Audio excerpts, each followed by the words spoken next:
Dunia pendidikan sedang tidak baik-baik saja. Perubahan demi perubahan dilakukan untuk menjadikan pendidikan lebih baik. Tetapi, apakah benar itu adanya?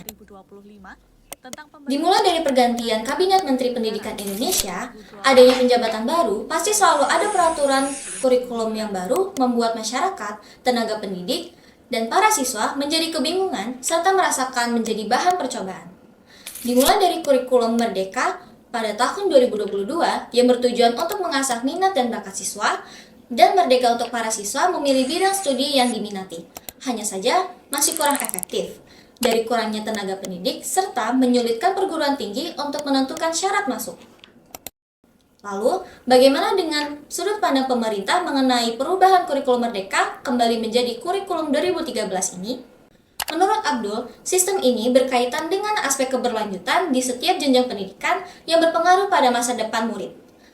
Namun, harus ada peningkatan kualitas guru serta sarana prasarana sekolah. Jika pemerintah serius, hendak memberlakukan lagi sistem penjurusan IPA, IPS, dan bahasa, kata Ketua Umum Federasi Serikat Guru Indonesia, Fahmi Khalid. Lalu, alasan kembalinya kurikulum 2013 ini apa ya? Alasan kembalinya kurikulum 2013 untuk memberikan kepastian pada lembaga pendidikan tinggi, juga memberikan upaya bagi sekolah untuk menyesuaikan diri dengan perubahan yang terjadi, terutama terkait dengan implementasi dan pemahaman kurikulum baru. Harapannya, dengan perubahan kurikulum yang akan direncanakan dapat meningkatkan kualitas pendidikan Indonesia jauh lebih baik lagi.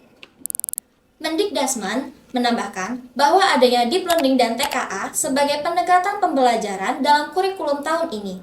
Apa sih sebenarnya deep learning itu?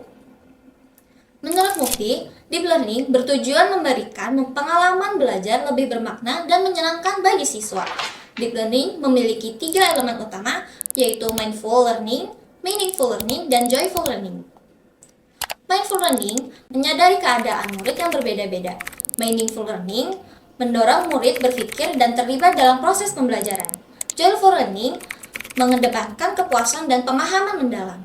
Bisa disimpulkan, deep learning bertujuan untuk memahami lebih dalam pada pembelajaran. Tes kemampuan akademik atau TKA berbeda dengan ujian nasional. Tidak bersifat wajib dan tidak menentukan kelulusan siswa. Namun, hasil TKA digunakan sebagai salah satu komponen penilaian dalam seleksi penerimaan murid baru (SMPB) untuk pendidikan selanjutnya seperti SD ke SMP dan SMP ke SMA.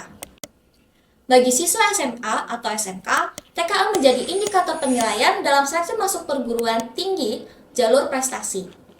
Dengan kata lain, hasil TKA berperan sebagai data objektif untuk menilai kemampuan akademik siswa dan menjadi nilai individu dalam seleksi masuk perguruan tinggi. Bisa disimpulkan, perbedaan kurikulum Merdeka dan kurikulum 2013 adalah kurikulum Merdeka lebih menekankan pengembangan karakter dan moral siswa, serta memberikan lebih banyak kebebasan dan fleksibilitas bagi sekolah dan siswa dalam pengembangan pembelajaran. Sedangkan kurikulum 2013 lebih terstruktur dan berfokus pada pencapaian kompetensi. Jadi, bagaimana dengan sistem pendidikan di Indonesia ini seharusnya terjadi? Apakah ganti menteri, ganti kebijakan baru? Tulis komentar kalian di kolom komentar. Jangan lupa like dan subscribe untuk update-update video edukasi lainnya. Dadah!